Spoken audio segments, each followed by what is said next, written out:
Belanja online semakin meningkat di masa pandemi, tak terkecuali di Sumatera Selatan. Menurut data Bank Indonesia, sepanjang semester 1 2021, transaksi e-commerce tumbuh 64,4%. Namun, peningkatan ini dibarengi dengan peningkatan penipuan online yang dialami oleh para konsumen. Kami meminta pendapat dari warga mengenai hal ini. Berikut tanggapannya. Pernah ada beli celana tempo hari tidak sesuai dengan warna, Biasanya kita bayar pakai apa? datang Oh, COD ya. Waktu itu pernah belanja ya.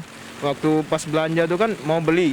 Nah siapa tuh yang kurirnya tuh kan mau janjinya itu kan datangnya kan sekitar seminggu kan. Tapi kok datangnya dianya ada yang ini 2 minggu sampai 3 minggu tuh baru nyampe nya. Jadi kayak janjinya tuh nggak ditepati sih. Kendalanya di pengiriman. Ya kendalanya juga di pengiriman.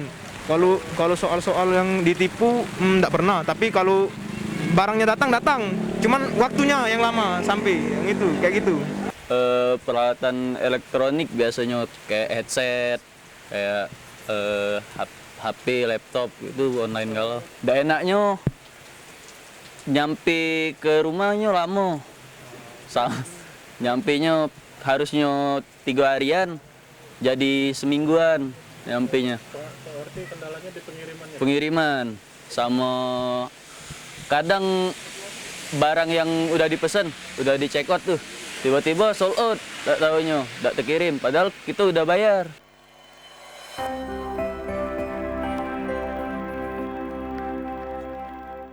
Ya, saudara, tren belanja online bagi masyarakat di tengah pandemi kini menjadi kebiasaan baru. Namun terkadang menimbulkan polemik. Dan saat ini sudah terhubung bersama kami pengamat sosial Ibu Ike Suharjo. Halo, selamat petang Ibu Ike. Halo, selamat petang. Ya. Andi, Nada, Baik. bagaimana kabarnya? Alhamdulillah, keadaan baik. Bagaimana dengan Ibu Ike sendiri? Alhamdulillah sehat. Alhamdulillah sehat. Ibu Ike, saat ini di tengah pandemi COVID-19, tren bertransaksi online ini sudah menjadi kebiasaan bagi masyarakat. Lalu bagaimana ini melihatnya Ibu Ike selaku pengamat sosial sendiri, Ustaz? Oke, kalau saya mengamati memang tren transaksi online saat ini sudah sangat sesuai ya dengan situasi masyarakat kita. Mengapa saya bilang sesuai? Pertama karena kita tahu bahwa perkembangan digital internet yang semakin hari ini semakin meningkat. Bangun tidur lihat internet, ya kan? Sebelum tidur lihat internet. Jadi mau nggak mau gitu kan.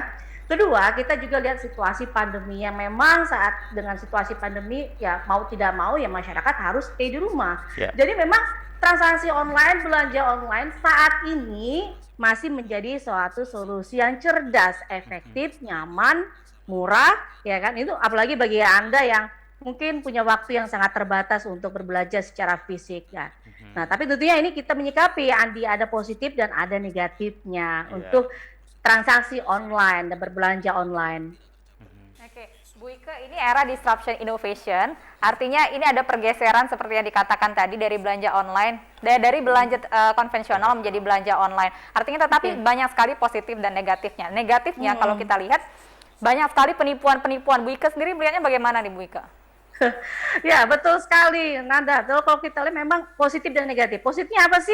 Ya nyaman gitu kan, efektif gitu kan. Belum lagi juga bagi kita yang punya waktu yang terbatas dengan adanya belanja online gitu kan sebagai suatu solusi gitu kan. Nah negatifnya apa gitu?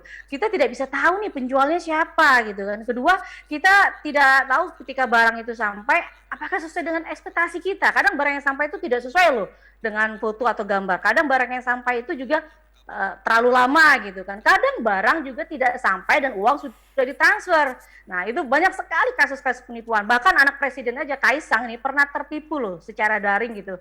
Dia belanja piyama, namun piyama tidak kunjung datang, tapi uang juga tidak dikembalikan. Jadi loh, isu keamanan yang harus kita perhatikan kalau kita berbelanja online. Jangan sampai kita tertipu. Jadilah konsumen yang cerdas, yang cermat, teliti, jeli gitu kan, sebelum kita transaksi. Nada. Oke, baik. Ibu Ike, perubahan belanja konvensional menjadi transaksi online tentu ini sangat membantu, apalagi di tengah pandemi COVID-19 saat ini. Nah, lalu apa saran Ibu Ike sendiri untuk pelaku baik itu bisnis online atau juga bagi konsumen ini, Ibu Ike?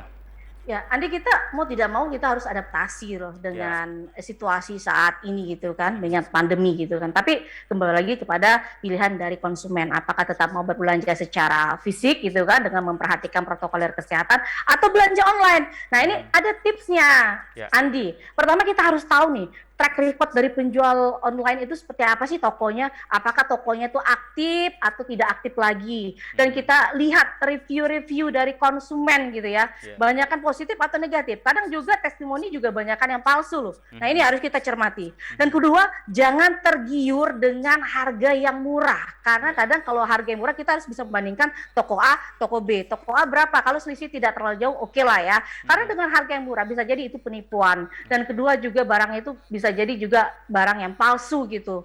Nah, ketiga, kita jangan transfer langsung ke penjual gitu kan. Mengapa saya bilang? Karena ini banyak sekali ya kasus-kasus penipuan gitu kan. Gunakanlah sistem COD, ya, cash on demand. Jadi barang sudah sampai di tempat, kita suka, kita bayar gitu. Kalau kita tidak suka, kita kembalikan gitu kan. Atau melalui marketplace dengan sistem pembayaran yang melalui perantara. Jadi kalau misalkan barang sudah terima, kita suka, oke. Barang yang uang yang sudah kita transfer lewat perantara barulah ditransfer ke penjual. Nah, keempat, ini kita juga harus memperhatikan syarat dan ketentuan dari toko online karena ini berbeda-beda, Andi gitu kan. Contoh misalkan di toko ini bagaimana sih kalau kita sudah terima barang tapi barang tidak sesuai, bagaimana proses kembaliannya? Itu juga harus diperhatikan gitu kan. Apakah nanti ada pembayaran lagi atau tidak. Begitu. Jadi banyak sekali ya yang harus kita perhatikan gitu kan untuk berbelanja secara cerdas. Jadi pesan saya satu, Andi, ini untuk konsumen yang ingin berbelanja online dengan transaksi online. Oke, it's okay, itu nggak apa-apa gitu. Tapi jadilah konsumen yang cerdas. Jangan tergiur dengan promo-promo yang murah gitu kan, barang yang bagus yang belum tentu sesuai dengan ekspektasi kita gitu kan. Nah, cerdas, cermat, teliti, jeli gitu ya. Nah, ini untuk menghindari berbagai macam masalah-masalah atau kasus penipuan yang terjadi kepada konsumen. Begitu. Baik, terima kasih Bu Ike. Artinya kita harus menjadi yang smart buyer dan gunakan platform yang resmi begitu ya Bu Ike ya, agar kita tidak terhindar dari penipuan-penipuan tersebut. Terima kasih Bu Ike, selamat sore. Tetap jaga kesehatan. Siap, sama-sama ya.